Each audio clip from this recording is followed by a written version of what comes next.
GIS की online study में एक बार पुनः क्लास 9th के बच्चों का हार्दिक स्वागत है। और आज आपके लिए व्याकरण का टॉपिक जिसका शीर्षक है उपसर्ग। उपसर्ग के दो शब्दों के योग से मिलकर बना है उप और सर्ग, जिसमें उप का अर्थ है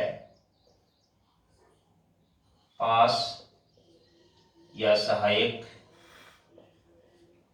या छोटा, और सर्ग का अर्थ है भाग। अब परिभाषा इस आधार पर निकलती है कि वे शब्दांश जो किसी शब्द से पूर्व जुड़कर उस शब्द का अर्थ परिवर्तित कर दे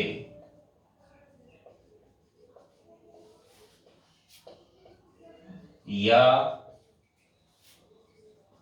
चमत्कार पैदा कर दे, उपसर्ग कहलाते हैं।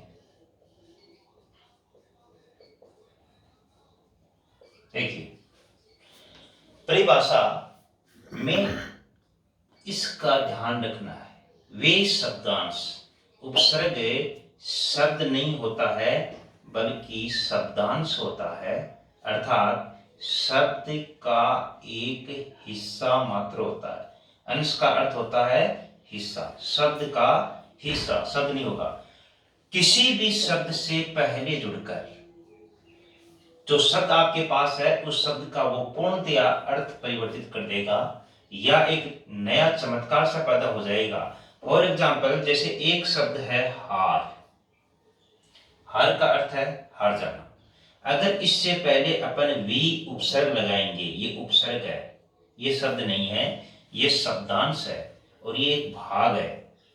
अब शब्द का ये हिस्सा अर्थात ये उपसर्ग है, वी उपसर्ग लगाएंगे तब नया शब्द हमारे सामने होगा विहार। अब हार जिसका अर्थ था घूमना, अब यहाँ लगते इसका अर्थ क्या हो गया? हार का जहां हारना था अब इसका अर्थ हो गया घूमना। अगर सम उपसर्ग लगाएंगे इसी शब्द में तो हमारे पास नया शब्द आएगा संहार, अर्थात मिटा देना, नाश कर देना। अब अगर उप इसमें लगाएंगे तो हमारे पास नया शब्द आएगा उपहार। पूरी तरह चमत्कार अर्थ प्रकटा रहा, दूसरा अर्थ आ रहा है, परिवर्तित अर्थ आ रहा है जिसका अर्थ है भेंट। अब हम और कोई उपसर्ग लगाएं, जैसे यहां हार में हम उपहार हो गया, संहार हो गया, विहार हो गया, और प्र उपसर्ग लगाएं तो नया शब्द हमारे पास आएगा प्रहार, अर्थात चोट पहुंचा देना। तो कहने का अर्थ है कि शब्द नहीं होगा, शब्द का एक हिस्सा होगा जो कि ये है, और किसी भी शब्द से पूर्व लगेगा जो कि हमने लगाए हैं, नया अर्थ आएगा, पूरा का पूरा अर्थ क्या कर देगा? परिवर्तित कर देगा। वे उपसर्ग कहलाते हैं, ये उपसर्ग कहलाते हैं, नया अर्थ, चमत्कार अर्थ। तो इस प्रकार से ये हमने उपसर्ग की परिभाषा का निर्माण किया। अब उसके बाद उपसर्ग के प्रकार, उपसर्ग कितने प्रकार के होते हैं? हमारे पाठ्यक्रम में उपसर्ग के 3 प्रकार माने गए हैं, 3 श्रेणियां मानी गई हैं, जिसमें प्रथम है संस्कृत भाषा के उपसर्ग, दूसरा है हिंदी भाषा के उपसर्ग। संस्कृत भाषा के उपसर्गों को हम तत्सम उपसर्ग भी कह सकते हैं, इनको हम तद्भव उपसर्ग भी कह सकते हैं। और उसके बाद है विदेशी भाषाओं के उपसर्ग, इसमें अंग्रेजी भाषा के उपसर्ग हैं, अरबी के हैं, फारसी के हैं, तो विदेशी भाषाओं के उपसर्ग। इस प्रकार से हिंदी में 3 प्रकार के उपसर्ग माने जाते हैं, संस्कृत भाषा के, हिंदी भाषा के और विदेशी भाषाओं के। आपको प्रश्न असाइनमेंट के रूप में इस प्रकार से बनाना है कि उपसर्ग किसे कहते हैं? उत्तरीय।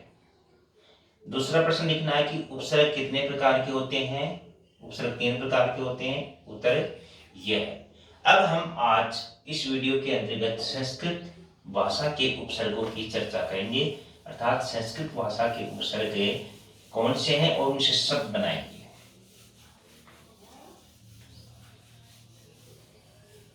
संस्कृत भाषा के उपसर्गों के लिए आप इधर इस प्रकार से एक सारणी बनाएंगे अपनी नोटबुक में, जिसमें एक टेबल इस प्रकार से बनेगी।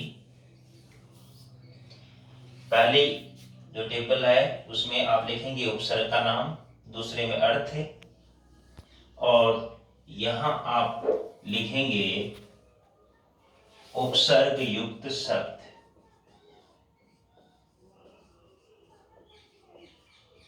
इस कॉलम में हम उपसर्ग युक्त शब्द आएंगे। सबसे पहले हमारे पास उपसर्ग है अति, जिसका अर्थ होता है अधिक या परे।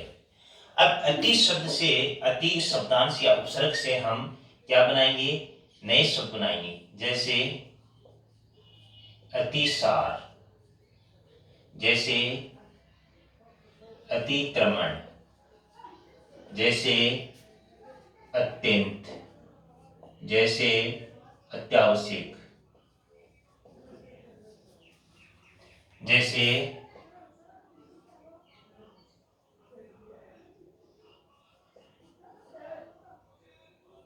अतिक्रम।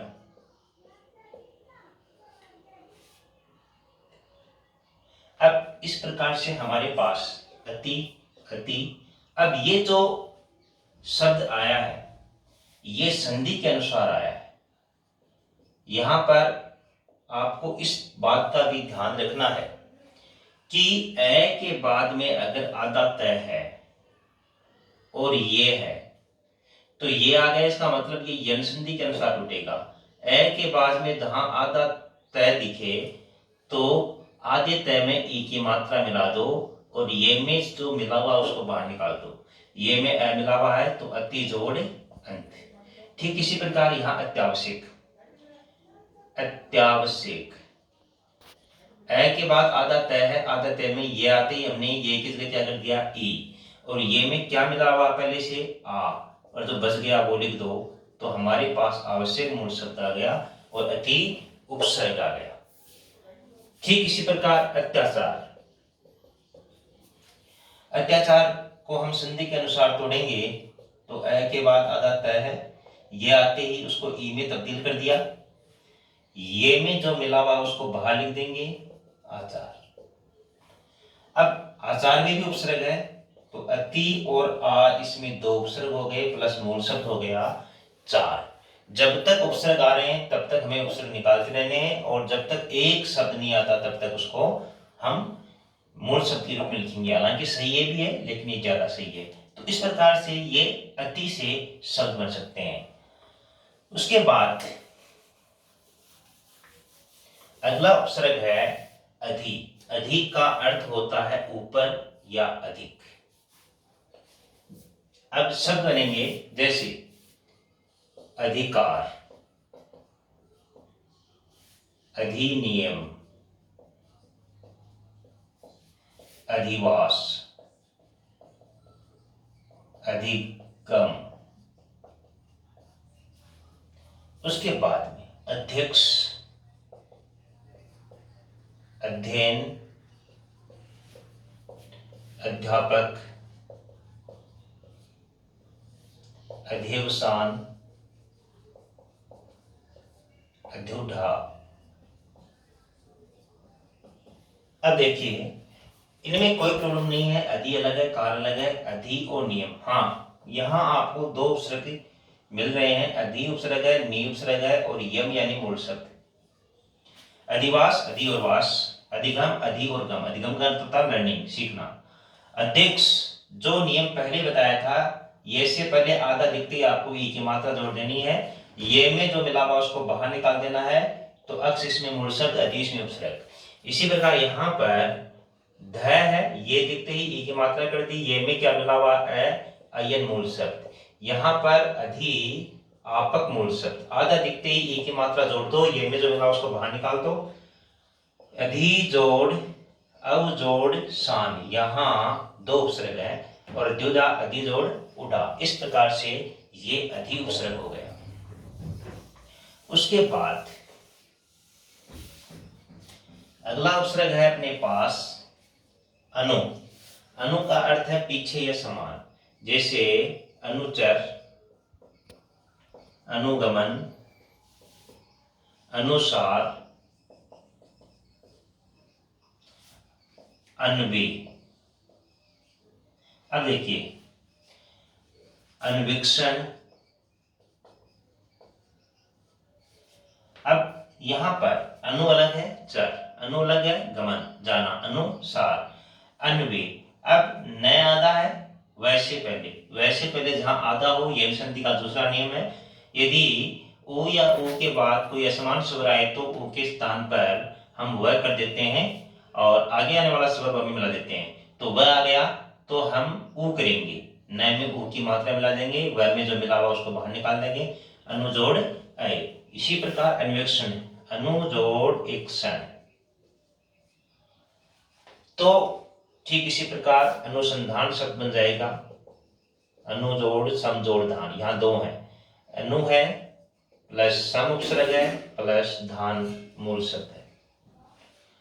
तो इस प्रकार से अनु उपसर्ग से हम शब्दों का निर्माण कर सकते हैं। और अगर वैसे पहले आधा वर्ण आए तो उसमें हम ऊ की मात्रा जोड़कर और वह में जो स्वर मिला हुआ उसको बाहर निकालकर मूल शब्द का निर्माण कर सकते हैं। उसके बाद में है अप उपसर्ग। अप का अर्थ होता है बुरा या विपरीत, जैसे अपकार अर्थात बुरा करना, उपकार यानी भला करना। अप रूप दूसरा रूप, बुरा रूप। उसके बाद में अपधान, अपदान बोलते हैं अपन ढक्कन को। तो उसके बाद में अपराध, उसके बाद में जैसे अपहित।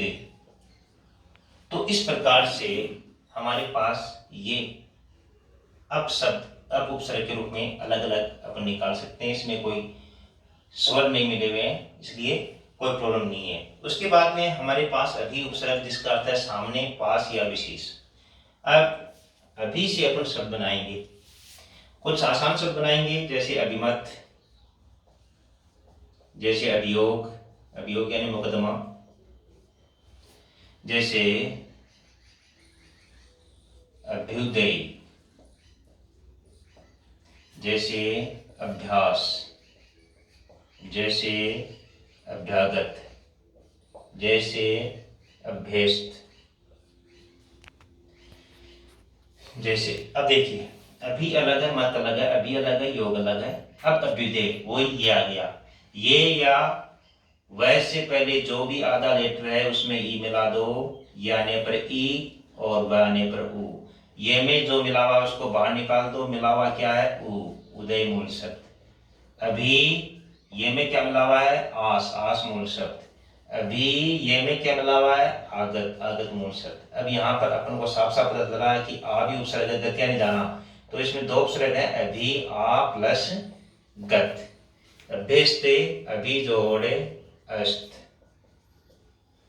तो इस प्रकार से अभी उपसर्ग शब्द बहुत बन सकते हैं। ये कुछ उदाहरण हैं, आप अपने तरफ से उदाहरण लिख सकते हैं, बशर्ते मूल शब्द का कोई अर्थ हो।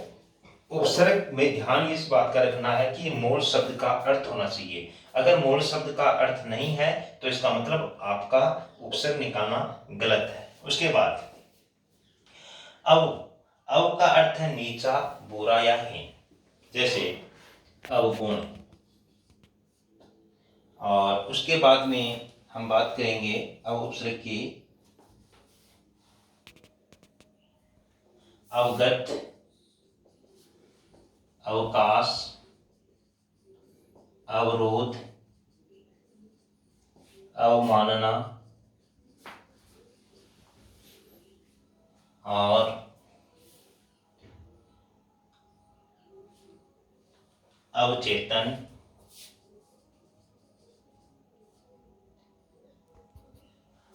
तो अव उपसर्ग से हमारे पास ऐसा कोई कठिन शब्द नहीं है कि वो हमसे नहीं छाटा जा सके, आराम से ये छट जा सकते हैं। आ, है तकिया जैसे, आमरण, आजीवन, आमरण का मतलब मरने तक, जीवन, आजीवन, जीवन भर, जीवन प्रेम। उसके बाद में शब्द है हमारे पास आक्रमण, आयात, आगमन, आक्रमण, आयात, आगमन, आवेश। तो इस प्रकार से ये हमारे पास नए शब्द आ सकते हैं। उसके बाद में है उद या उत, और उद या उत का अर्थ होता है ऊपर या श्रेष्ठ। देखिए, अगर ऊ के बाद में च, छ, ज, ट, ड, ल इतने व्यंजन आते हैं तो वहां पर उत या उत उपसर्ग होगा। जैसे मैं अब लिख रहा हूं, उच्चारण, उद्गम, उज्ज्वल,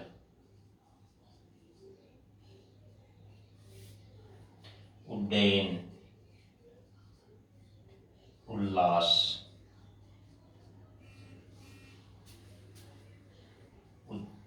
उद्योग। अब देखिए, ओ के बाद में च आने पर, ओ के बाद में च आ गया तो यहाँ संधि के अनुसार, व्यंजन संधि के अनुसार उत जोड़ चारण, उत जोड़ गम, उत जोड़ ज्वल, ज्वल यानी प्रज्वलित होना, और उत जोड़ डयन, उत जोड़ लाश, और उत धन योग। इस प्रकार से इनमें उपसर्ग होगा। ये नियम है। जैसे शब्द है आपके पास, मान लो उच्छ्वास, तो इसमें उत उपसर्ग होगा प्लस श्वास मूल शब्द होगा। जैसे शब्द आपके पास उच्छिष्ट, जूठा बचा हुआ होता है उसको उच्छिष्ट बोलते हैं, तो उत प्लस शिष्ट संधि के अनुसार इसमें शिष्ट मूल शब्द होगा और उत इसमें मूल शब्द होगा। तो जैसे शब्द है आपके पास उद्धार, इसमें भी उत प्लस हार, उद्धार। तो ये सबसे महत्वपूर्ण उपसर्ग है उत या उत। इसका नियम क्या है, छोटा सा नियम यह है कि अगर ऊ के बाद में द आ रहा है तो उत उपसर्ग हो जाएगा, उल्टा हो जाएगा। अगर ऊ के बाद में ता आ रहा है तो उत उपसर्ग हो जाएगा। जैसे उद्यम शब्द है, ऊ के बाद में द आ रहा है तो उत हो जाएगा। और अगर ऊ के बाद में ता आएगा, जैसे मान लो शब्द है उत्पन्न, तो उत उपसर्ग हो जाएगा, उत जोड़े पन। हिंदी में ये होता है, संस्कृत में ऐसा नहीं होता है। सिर्फ हिंदी में ये नियम है कि अगर ओ के बाद में त आएगा तो हम द निकाल देंगे, ओ के बाद में द आएगा तो हमें त निकाल देंगे, उल्टा कर देंगे। और व्यंजन संधि का ये नियम इसके अनुसार, अगर ऊ के बाद में इनमें से कोई सा भी व्यंजन आए तो हम उत उपसर्ग करेंगे। और यह है, अगर विच्छेद से पहले तय हो उसके बाद में है हो तो तय की जगह द हो जाता है और है की जगह थ हो जाता है। संधि का नियम है, व्यंजन संधि का, उस नियम के अनुसार इसकी संधि होगी। तो ये है उत का। उसके बाद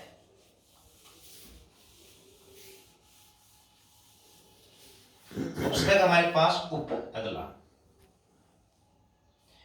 अब उप का अर्थ है पास या सहायक। जैसे उपयोग, जैसे उपनियम, नियम का सहायक नियम। जैसे उपसहायक, जैसे उपनिदेशक, जैसे उप प्रधानमंत्री, प्रधानमंत्री का सहायक, उप मुख्यमंत्री, मुख्यमंत्री का सहायक, उपहार, नया शब्द हमारे पास है। उसके बाद दुर उपसर्ग, दुर का अर्थ होता है कठिन। अगर दो के बाद र बोला जा रहा है, शब्द को बोलने पर अगर दो के बाद र बोला जा रहा है तो वो 100% उपसर्ग होगा दुर। जैसे दुर्जन, दो के बाद में र बोला जा रहा है। जैसे दुरुपयोग, दू के बाद में र बोला जा रहा है। जैसे दुर्गम, दू के बाद र बोला जा रहा है। जैसे दुराचार, दू के बाद रह बोला जा रहा है। जैसे दुर्दिन, दू के बाद रह बोला जा रहा है। जैसे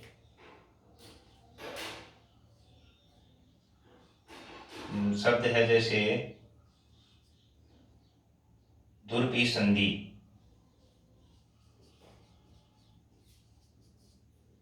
जैसे दुराग्रह। अब देखिए दो रह हलंत है, हलंत जो ऊपर होता है वो वैसे आधा होता है। तो दुर जोड़े जन, दुरुपयोग। रह में से हम ओ को बाहर निकालेंगे तो रह स्वतः हलंत हो जाएगा और मूल शब्द हो जाएगा उपयोग। अब इसमें दो उपसर्ग है, दुर प्लस उप प्लस योग। दुर प्लस गम, दुर प्लस आचार, रह में आ मिला हुआ है। दुर प्लस दिन, दुर प्लस अभी प्लस सम प्लस धी। ये देखो दुर्भी संधि शब्द। इधर देखते हैं हम थोड़ा सा इस शब्द को।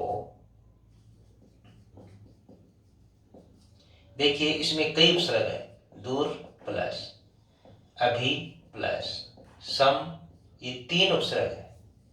और इसमें मूल शब्द है धी। धी का अर्थ है धारण करना, ये शब्द है। तो इसमें मूल शब्द धी है जिसका अर्थ धारण करना है। 3 इसमें उपसर्ग है। अगर आप इसको दूर प्लस अभी संधि भी करें तो भी सही है। जैसे मूल शब्द होता है संधि, उसमें भी उपसर्ग है, सम प्लस धी। इस प्रकार से ये टूटता है। दुर्दिन, दुर्भी संधि, दुराग्रह, दुर्जोड़ आग्रह, इस प्रकार से ये उपसर्ग है। एक बार इसका पूरे का स्क्रीनशॉट ले लें और उसके बाद में आपको होमवर्क करने में कोई भी प्रॉब्लम नहीं होगी पूरे बोर्ड का। इस प्रकार से त्रिगुणानी है, उपसर्ग, अर्थ, उपसर्ग शब्द, और इस प्रकार से लाइन खींचकर आपको और ये आपका असाइनमेंट तैयार करके भेजना है। तो इसका आप स्क्रीनशॉट ले लें एक बार।